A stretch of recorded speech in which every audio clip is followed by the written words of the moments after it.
So today we will be discussing about income from house property. We have basically five heads of income.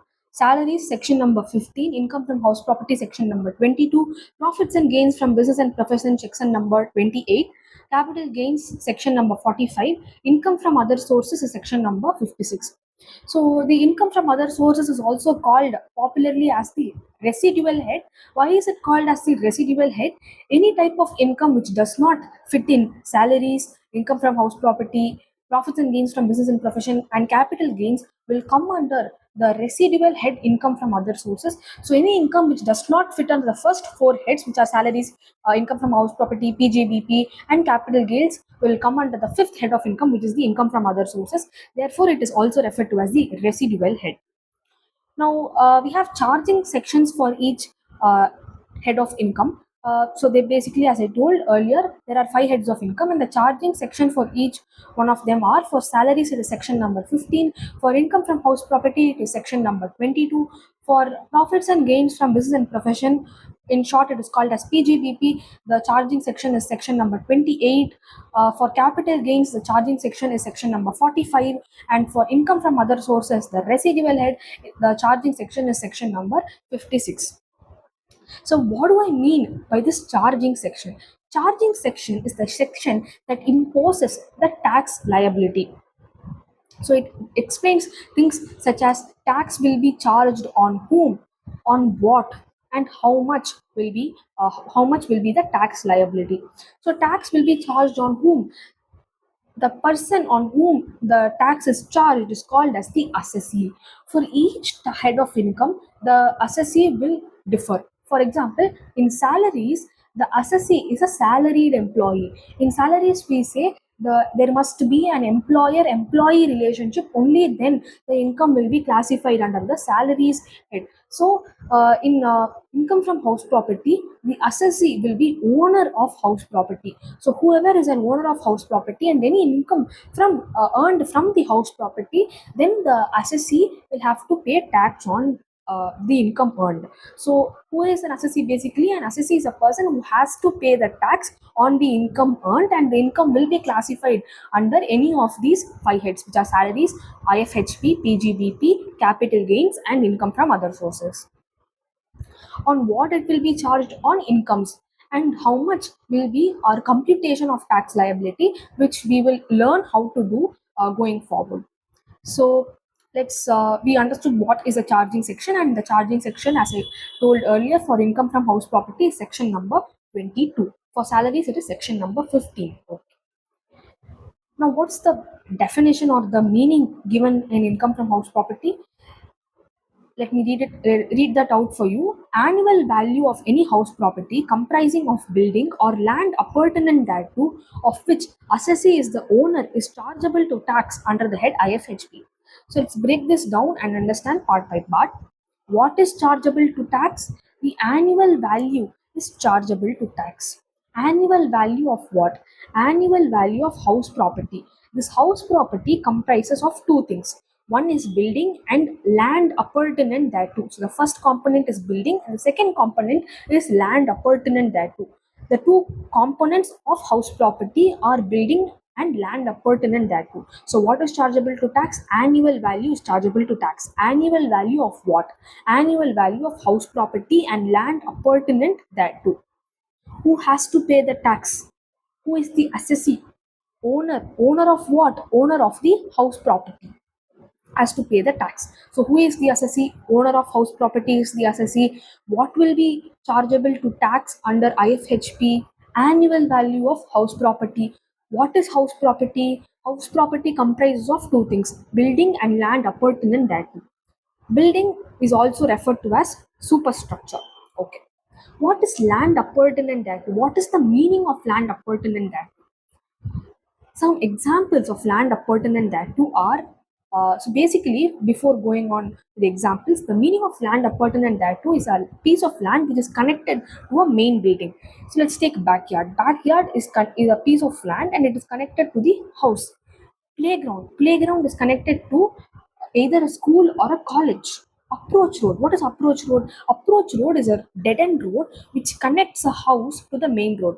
So the benefit of having an approach road is we the house will be well connected to the main road, as well as the house is protected from the hustle and bustle of the city. So there is not much of pollution, noise pollution, and also the dust that will accumulate. So all from all these negative aspects of a house in a main road, the house is protected from all these negative aspects of a main road, and as well as it enjoys being closer to the main road. So there is it is well connected to the main road. Car parking is a part, if it is part of a main building, if there is a building and the building has a car parking, then it will be classified under land appurtenant thereto. So meaning of land appurtenant thereto is there should be a piece of land, and that piece of land should not just be a piece of land, that should be connected to a main building.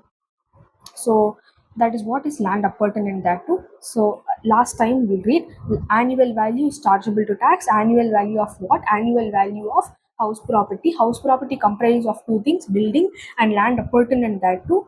And who has to pay the tax? Who is the assessee? Owner of house property is the assessee, and this will be chargeable to tax under the head income from house property. And the charging section for income from house property is section number 22. Okay. For an income to be chargeable to tax under income from house property, three basic conditions should be satisfied. There should be a house property, and the assessee should be the owner of house property, and the house property should not be used by the assessee for business purpose. So three conditions: there should be a house property, the assessee should be the owner of house property, and the house property should not be used for business by the assessee. So if it is used for business, what will happen is, since it is used for business, it will come under the third head of income, which is profits and gains from business and profession. It will not be chargeable to tax under the income from house property head. So for an income to be chargeable to tax under income from house property head, three basic conditions: there should be house property, assessee should be owner of house property, and the house property should not be used for business by the assessee. So what we can understand from this is that a person who is in a rented property will not be an assessee under IFHB. You should be the owner of the house property, and it should not be used for business purpose by the assessee. Okay. So there are three types of properties which are classified under the income from house property head. The three types of property are let out property, self-occupied property, and deemed to be let out property. What is let out property? Let out property is a property that is let out for rent. So say for example, if I have two houses in Chennai, one house I can use it for my own residence, and the second house I can, instead of it being vacant, I can generate income from that by giving it on rent.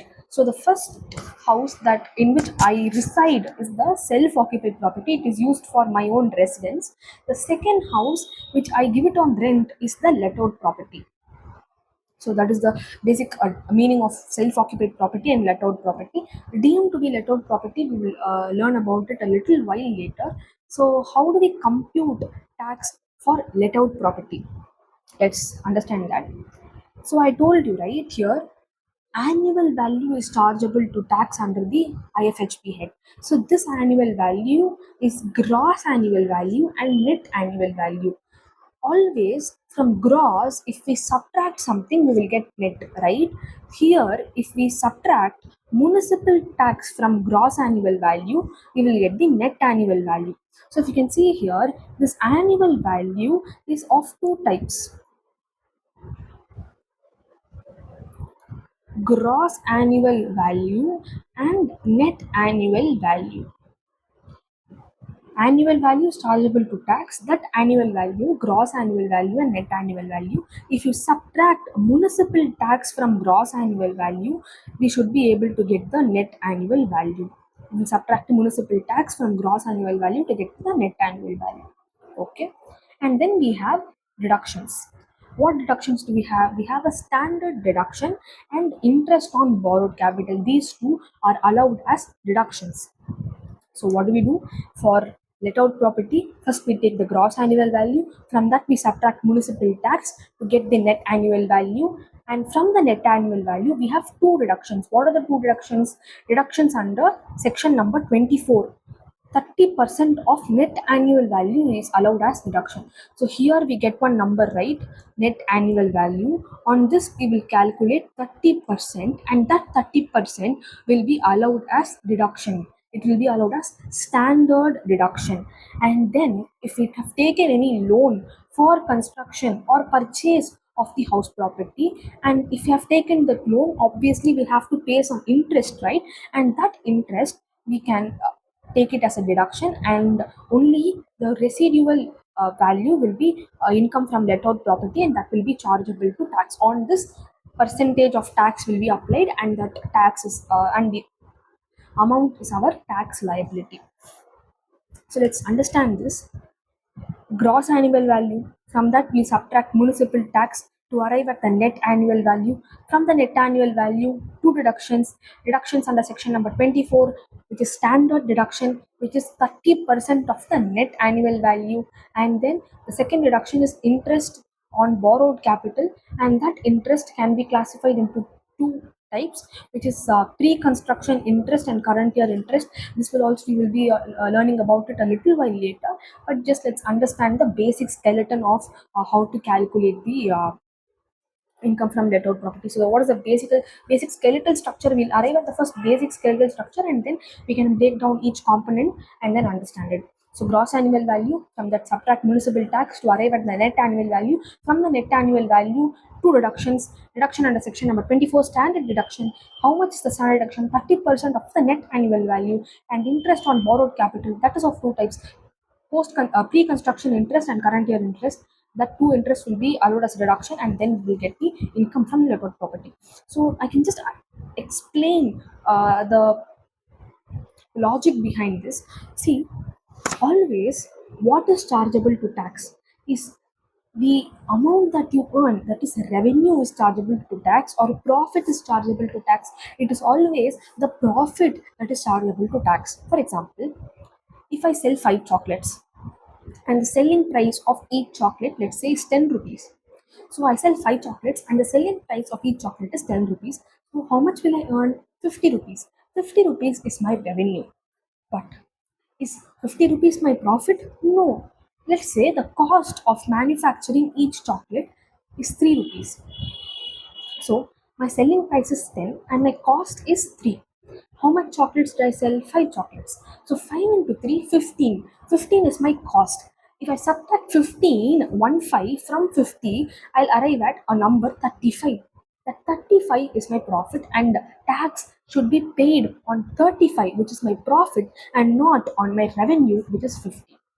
So I sold 5 chocolates. The selling price of each chocolate is 10 rupees. 5 tens of 50. That is my revenue earned. Cost of each chocolate is 3 rupees. 5 threes are 15, 1 5. So 50 minus 1 5 is 35. 35 is my profit. Income tax will be charged on 35 and not 50. That's why municipal tax is an inflow of cash or an outflow of cash. It is an outflow, it is an expense. That's why it is subtracted whatever the net annual value. And from the net annual value, there is a standard deduction. What is the logic behind allowing a standard deduction? Say, for example, let's take the previous example. I have two properties in Chennai. One property I use it for my own residence, and the other property I give it on rent. The property that I give it on rent, for giving out that property for rent, I would have incurred many expenses. Expenses such as maintenance expense such as applying for electricity connection, getting that electricity connection. For that, I have to pay some amount. And if I have to install basic facilities such as a motor, pump, all these, I have to incur some expenses, right? So all these expenses will be allowed as deduction, because income tax should be charged on the income and not on the profit. But each type of house will have different types of expenses, so it will become very tedious for the income tax authorities to allow each peculiar type of expense for each person. So it will become a very tedious job for them. That's why it is a standard deduction for everybody. You get this amount, whether your actual expense is more than the standard deduction or your actual expense is lesser than the standard deduction. They don't care. This much I will allow as your standard deduction. Your actual expense that you incur is irrelevant. The expense that you earn, the expense that you incur for earning that income, that should be allowed as a deduction. Your actual expense incurred is irrelevant. They will allow some amount as standard deduction, and the standard, and it will be obviously deduction from your total income. So that is the logic behind allowing standard deduction. And then if you have taken any loan, for that loan you have to pay interest, so that also is allowed as a deduction. So this income from let out property, this value is basically that, or after subtracting all this, we get this number which is uh, exclusive of all the expenses that you've incurred. Next, how to compute the gross annual value? Let's understand that. So each component, we are not aware of all these components, right? Gross annual value, municipal tax, section deduct standard deduction, interest on borrowed capital, pre-construction interest, current year interest. We are aware. We are not aware of all these terms. So let's understand each term one by one. And the first one that we have to understand is gross annual value. What is gross annual value? How to compute gross annual value? Here, basically, we have uh, three components, which is municipal value, which is municipal value, fair rent, and standard rent. Municipal value, fair rent, and standard rent. Just remember this keyword MFS so that it is easy for you to identify. It should be in this order only, MFS. That's why I am asking you to remember this MFS. Okay. First, we will look at the municipal value and fair rent. We observe both these values. Whichever is higher, we will take. So that is a step one. Why? What are we doing here? We are computing gross annual value. To compute this, we need to be aware of three terms. What are the three terms? Municipal value, fair rent, and standard rent. What is municipal value? The value, the rent that should be charged, that is decided by the municipal corporation. So municipal corporation will consider some factors, and after considering all these factors, the municipal corporation will decide that this much amount should be charged as rent.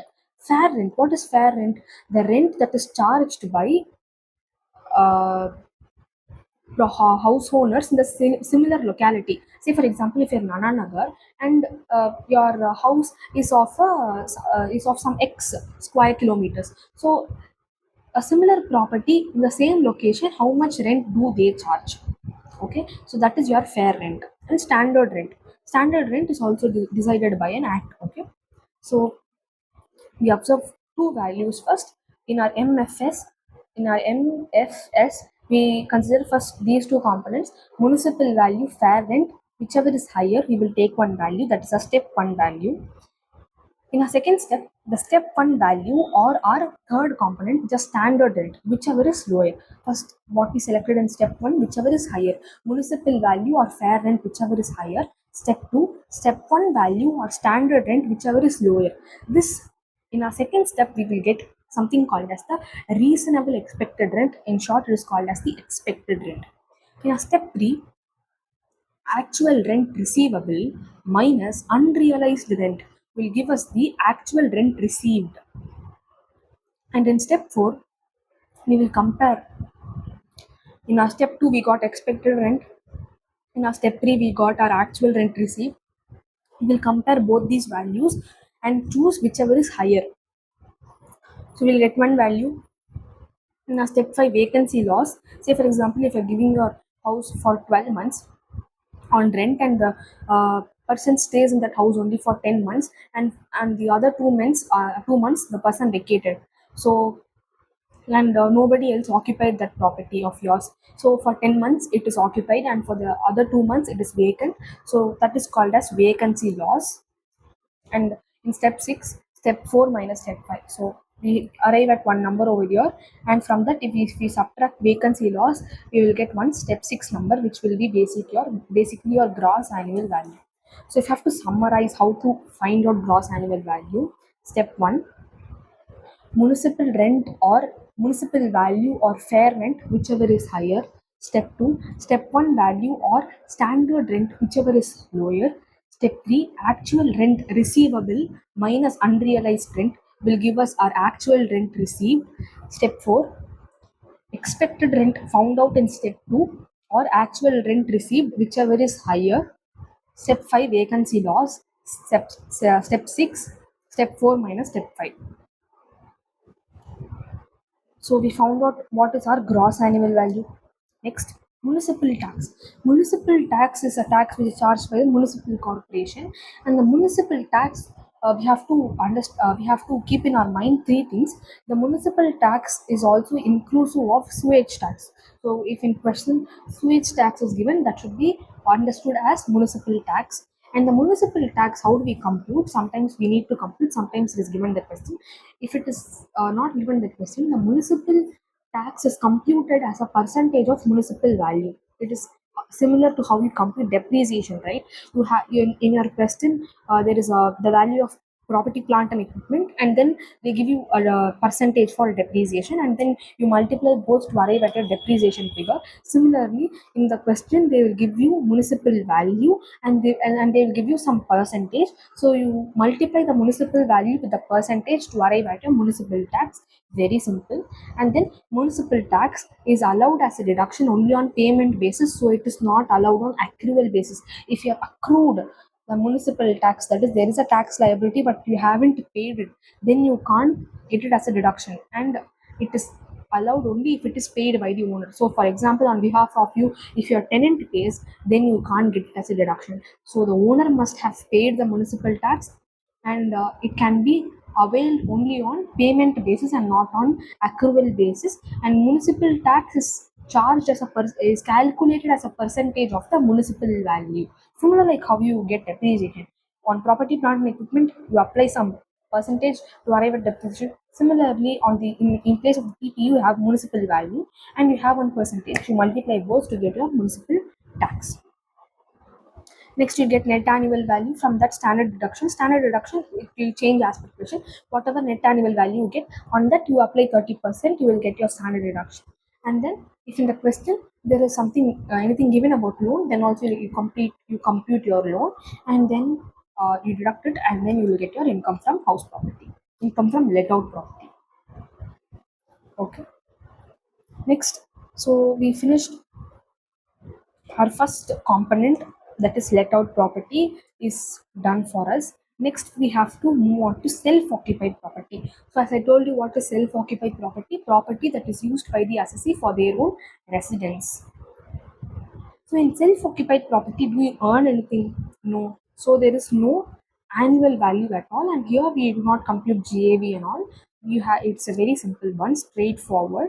Net annual value is nil because you don't really earn an income from self-occupied property, right? And then you have only one deduction, which is interest on borrowed capital.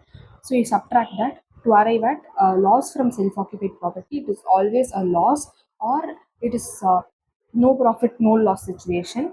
How can it be a no profit, no loss situation? If you do not have any loan, if you have not taken any loan for purchase or construction of the house, then your loan will be zero. Then your net annual value is always zero. In understand, in let out property, we will start from NAV. From that, we will subtract municipal tax to arrive at our GAV. But here, we directly start from, sorry, from, you start with GAV, then you subtract municipal tax to arrive at your, what did I tell? I'll again repeat, I'm sorry. You'll start with your gross annual value. You go there. You'll start with your gross annual value. You will subtract municipal tax to arrive at your net annual value. So you start with gross. You start with gross annual value. Here, you need not subtract municipal tax. You need not start with GAV. You directly start with NAV. Directly start with NAV. So here you start with GAV, less municipal tax, then only net annual value. Here no need that step, no need of that step. Directly only you're given directly only you can start with NAV.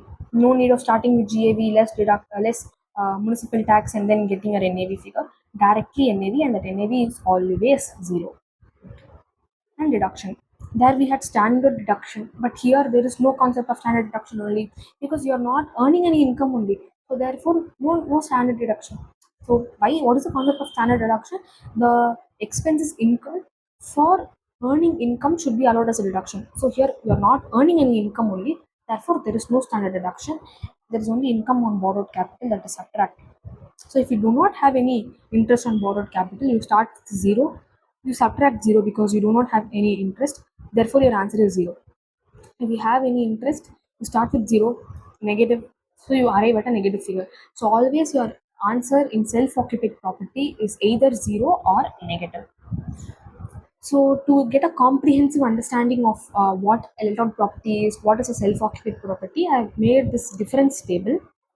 In letter property, we'll start with the GAV. From the GAV, we will subtract municipal tax to arrive at a net AV. But in self-occupied property, your starting point is only NAV, and that NAV is always zero.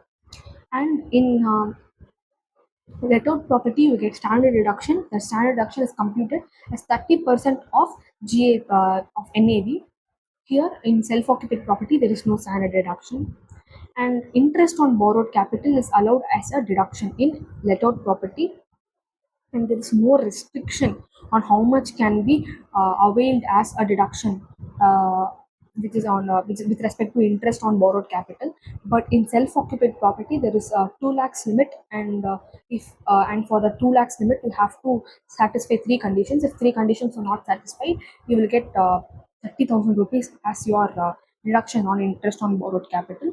And your income from house property with respect to lettered property can be a positive figure, or it can be a negative figure. But in self-occupied property, it is always zero or negative. So to summarize, the most important points in lettered property, you start with GAV, subtract municipal tax to arrive at NAV. But in self-occupied property, we directly start with NAV, and with NAV is always zero. And standard deduction is allowed only in lettered property. It is not allowed in self-occupied property. And interest on borrowed capital, how much ever interest you incur, that is allowed as a deduction. But in self-occupied property, there is a 2 lakhs limit, and if for that for availing that 2 lakhs limit, three conditions must be satisfied. If three conditions are not satisfied, then those are cumulative conditions. So condition 1 should also be satisfied, condition 2 also should be satisfied, condition 3 also should be satisfied to avail 2 lakhs. It is not like condition 1 you satisfy, you need not satisfy condition 2 and 3, or any two conditions you satisfy and the third condition you not satisfy. No, cumulative conditions, all those conditions must be satisfied, condition 1 and condition 2 and condition 3. So cumulative condition should be satisfied to avail 2 lakhs limit, under which, under self-occupied property. If you do not satisfy any one of those conditions, then you will get 30,000 as your reduction. Next is deemed to be lettered property. When assessee has two or more an assessee has more than two self-occupied property. That is, if I have three properties and all those three properties I use it for my own residence, then at my option I can choose any two properties as my self-occupied property, and the third property will be deemed to be lettered property. Deemed means in practical life, in really, it might not be, I have not let it out for rent, but it will be deemed, means it will be assumed to be let out. Why is this condition? So it is basically introduced by the income tax department because, say for example, I have five properties in Chennai, and I will not let any of those properties for rent.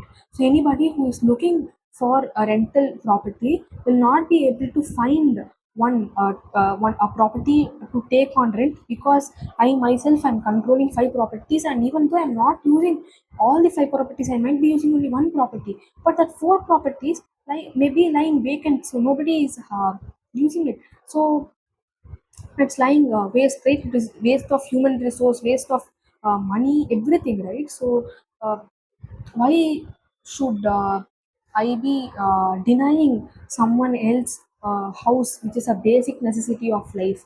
Therefore, if I have to pay tax on a property, then I will be thinking, okay, I'm paying a tax, so I might as well earn some income from that. So I will let it out for it. That is why income tax department has introduced this deemed to be let out property concept. That is basically rich people should not deny poor people a place to live, a place to reside.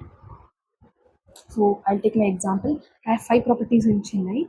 At my and I'm using all those five properties for my own residence. It cannot. So what should I do? Any two properties I can take it as self-occupied property, and the other three properties will be deemed to be let-out properties. We have to be paying tax on them.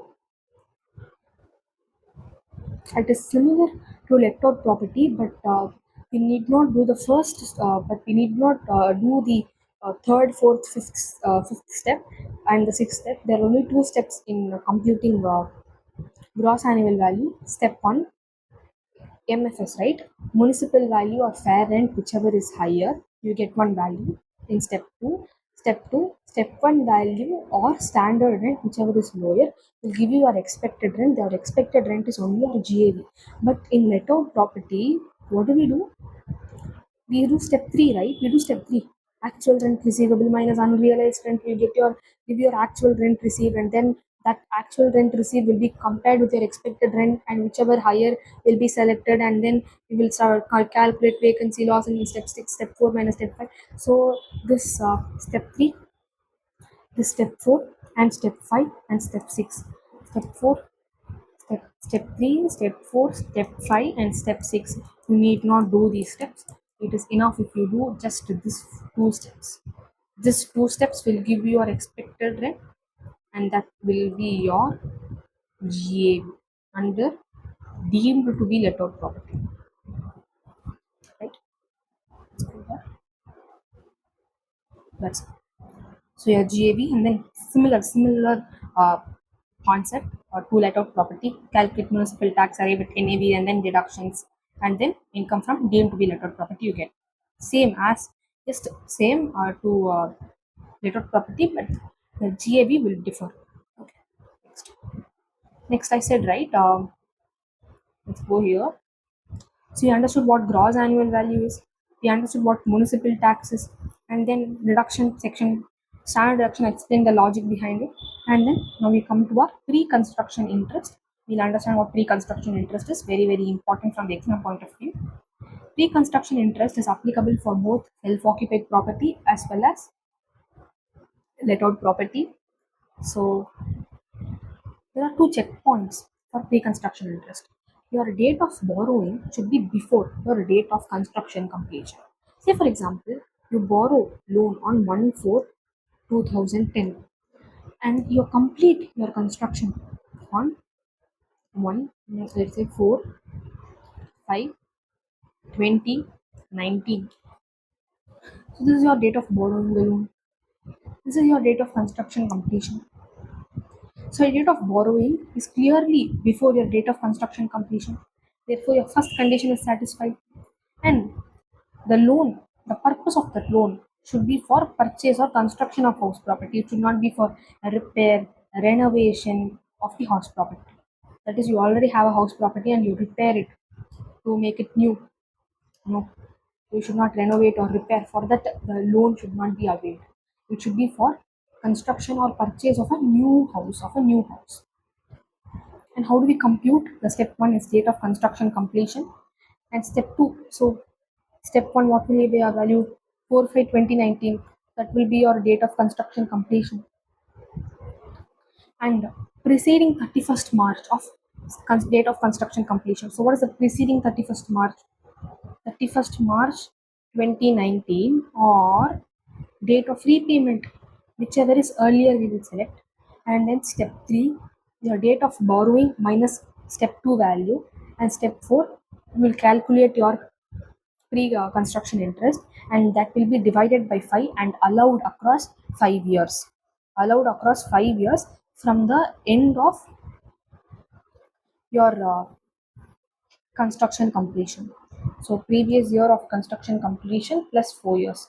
Say for example, if your construction completion is another example 1/5/2024, then 2024, 2025, 2025, 2026, 2026, 2027, 2027, 2028, and 2028, 2029. So it will be allowed across 5 years. So this is basically your computation part under income from house property. I hope this was useful. Thank you.